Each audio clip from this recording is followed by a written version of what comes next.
Gás natural, 7 curiosidades que você não sabe. O gás natural, o que ele é? De onde ele vem? Para que ele serve? Por que é tão importante para nós? Essas e outras curiosidades vamos saber agora nesse vídeo.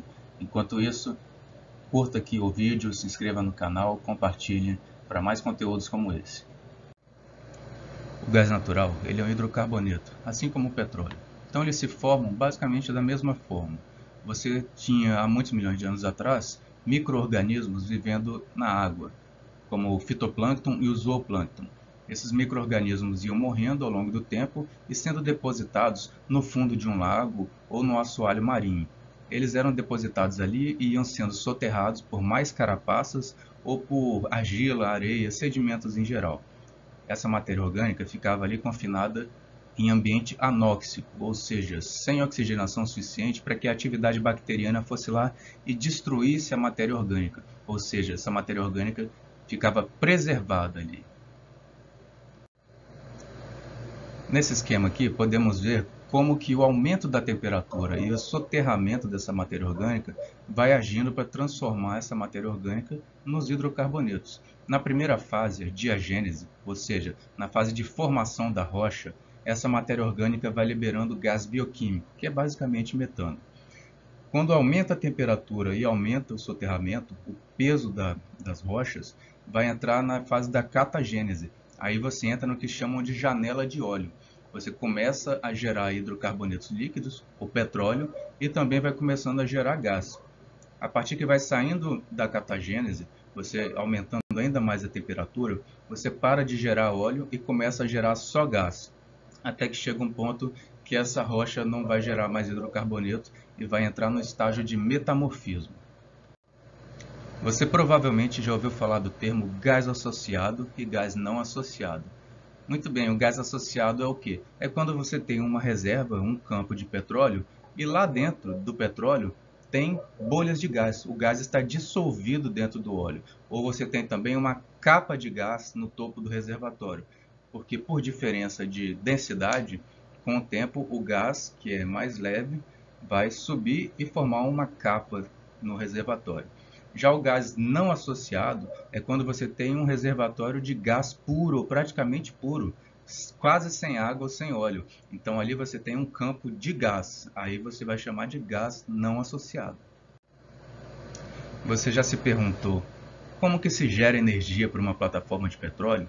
Ela está lá no meio do oceano, não tem poste lá, não tem cabo levando luz para lá. Como que você acende luz lá? Como que você mantém uma planta industrial lá no meio do Oceano Atlântico? A verdade é que a plataforma que produz um campo de petróleo e de gás, ela usa o próprio gás do campo que ela está produzindo como fonte de energia. Sim, ela tem vários geradores, tem gerador a diesel, por exemplo, porque você tem que começar a planta mesmo não tendo produção. Mas você tem ali os geradores a gás. Então a plataforma está produzindo ali petróleo e gás, ou gás, e ela está usando aquele gás para gerar energia para fazer aquela planta industrial lá no meio do oceano funcionar. O gás excedente ela vai exportar através de gasodutos que vão vir para a Terra e nós vamos usar esse gás natural. E você já ouviu falar de injeção de gás? Pois é, existem técnicas de produção de petróleo onde você pega o gás natural, ou às vezes até dióxido de carbono, e você reinjeta ele lá dentro do reservatório. Como funciona isso? Ao longo do tempo, você vai produzindo o petróleo daquele reservatório, você vai tirando a pressão original daquele reservatório, você está tirando o fluido lá de dentro, que estava confinado numa pressão, e aí você vai despressurizando a rocha reservatório, de forma que chega um ponto que você vai tendo dificuldade de continuar extraindo petróleo lá de dentro. Uma das técnicas que existem para você passar por essa fase da explotação do campo é você pegar o gás natural e reinjetar ele lá dentro do reservatório. Então você fura um outro poço no campo, você pega o gás que saiu nesse poço, passa pela sua planta e reinjeta através de outro poço. Esse gás vai ser reinjetado lá dentro do reservatório e vai novamente elevar a pressão dentro do reservatório, fazendo com que você consiga continuar extraindo petróleo. Eles também conseguem fazer isso com dióxido de carbono. É considerado até uma técnica de redução de emissões.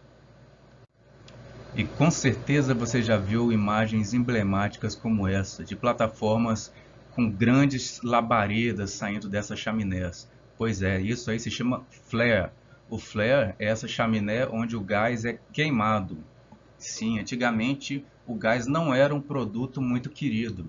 Você explotava o petróleo e o gás era um problema que vinha associado com o petróleo.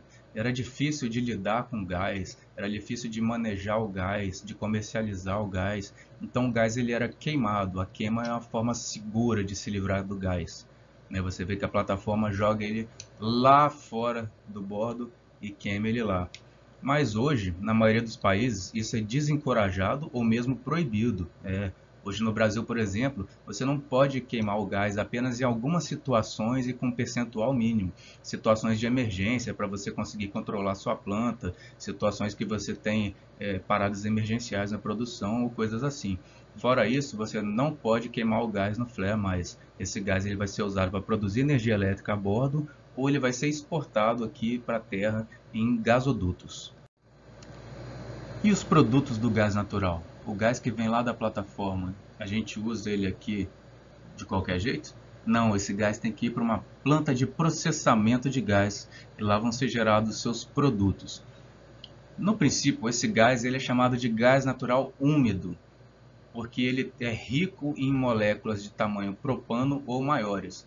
Então, quando ele chega na planta de processamento, primeiro são retiradas as impurezas, como o CO2 e o H2S, e aí então você vai tirar do gás natural úmido o líquido de gás natural.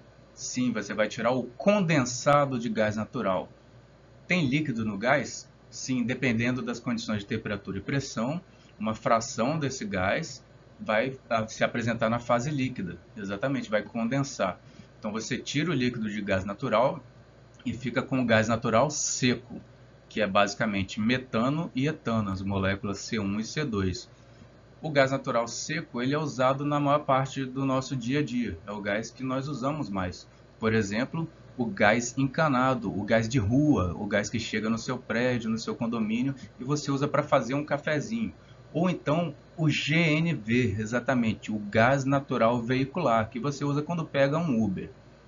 Lá aquele líquido de gás natural, lá na planta de processamento, então nós vamos extrair dele as moléculas C3 e C4, que é o propano e butano, e vai pegar as moléculas maiores, pentano ou maiores, e levar para a petroquímica, vai fazer nafta, gasolina e diversos produtos petroquímicos.